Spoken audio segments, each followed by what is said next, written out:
All Access. My name is Andrew Siciliano. Thank you for watching as we head towards the weekend. Colleen Wolfe joins us shortly. She's hosting, and she'll have an interview with Jameis Winston. We begin this one with news out of Jacksonville about the quarterbacks. Doug Marrone on Good Morning Football today gave perhaps his strongest comment yet that he does support Gardner Minshew as his starting quarterbacks, but at the exact same time, he also said they're going to keep their eye open.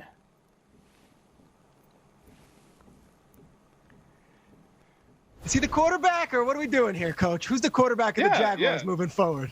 Yeah, he's our quarterback. There's no doubt about it. And, but one of the things that we're doing is we're still looking to, make sure that we're, upgraded at each position. So, we're still looking. I mean, there are some veterans out there that we might, look at to bring in, along with the young guys that we have.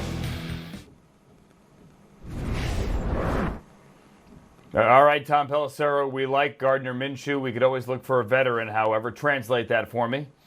Well, Andrew, when the Jaguars traded Nick Foles to Chicago, that was a pretty clear sign they believe Gardner Minshew can be their starting quarterback on a more permanent basis. But ideally, you would always like to have a veteran in that room. Minshew is 24 years old. The rookie sixth-round pick Jake Luton is 24. Josh Dobbs is 25. Andy Dalton is one player who is available, of course, after being released by the Bengals yesterday, who has a familiarity with Jaguars offensive coordinator Jay Gruden, a logical fit. Jacksonville has an interest there, but there are several teams involved as well. Not moving as quickly as we might have expected. Could be until the weekend until we know where Dalton is headed, Andrew.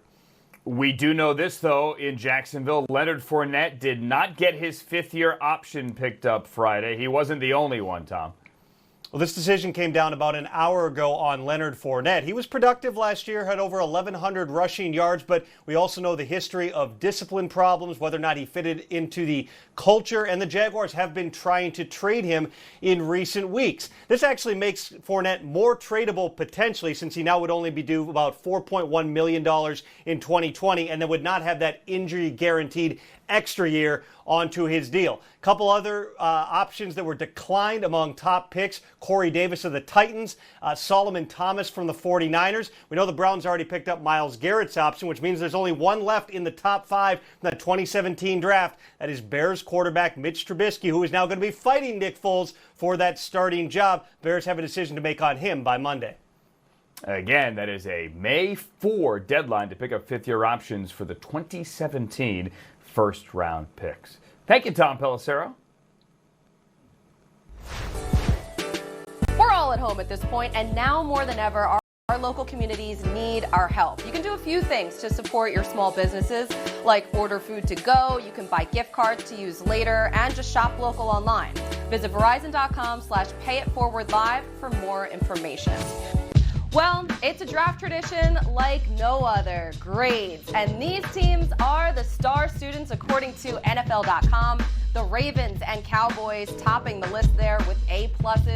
As we bring in our professor, Steve Mariucci. All right, Mooch, listen, we've talked about teams like the Cowboys, like the Bucs, who could make a big jump this year. But what's a team that people are sort of sleeping on at this point that could really surprise people this upcoming season?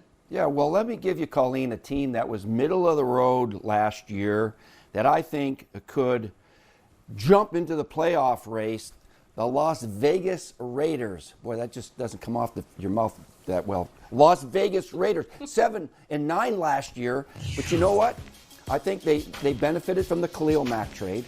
All right, they have continuity in the coaching staff and systems, and they're ready to go. It's going to be really exciting. That fan base is going to be crazy over there. It's a fresh start for the Raiders. I expect them to have a pretty darn good season and probably jump into that wild card spot. I don't think they're going to leapfrog Kansas City because the Chiefs are good in that division, but I think a wild card. All the free agents, they got three guys from Dallas, Jeff Heath and Malik Collins and Jason Witten and Corey Littleton from the Rams and Nelson Aguilar. They got some guys, and then speedball Henry Ruggs and Damon Arnett. I think the Raiders are going to make a push for the playoffs next year.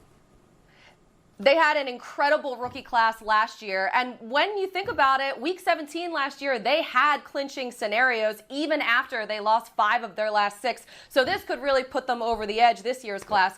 But listen, how about another team out there that is going to be a little bit more competitive this year than they were last year? Who's the team that you have on the top of your mind?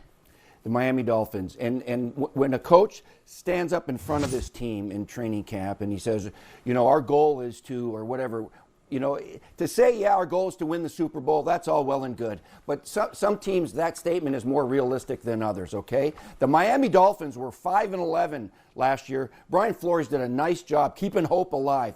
But you know what? They got a lot better. They had all kinds of draft choices in free agency too, Eric Flowers and Ted Karras and Jordan Howard and Kyle Van Noy from the Patriots and Byron Jones. They got better. And then we know about their draft with Tua.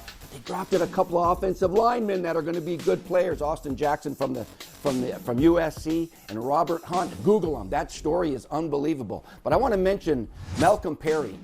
He was the quarterback of Navy, all right? Colleen, did you ever watch Navy? They run a lot of option, all right? He's going to play receiver or running back or whatever you ask him to do. And the interesting thing about Navy, Air Force, and Army guys right now is their service is going to be deferred if they play pro sports, all right? So he can come and make this team and play for a month or 10 years, and then when he's done, then he can serve his country for a minimum of 5 years after that. I love the rule that's in place right now for these academies. It'll make them all better. But Malcolm Perry is going to be a fun story, a fun guy to watch. But both of these two teams are going to advance, and that's what you do. You take all of your free agents and your cap money and your draft choices and make the most of them and improve your team. Both of these teams did just that. Listen, my dad was in the Air Force. I love that so much too, Mooch. I can't wait to see what these teams are able to do this year and what those prospects that the Dolphins drafted are able to do on the field. Mooch, we'll talk to you in a little bit. Okay.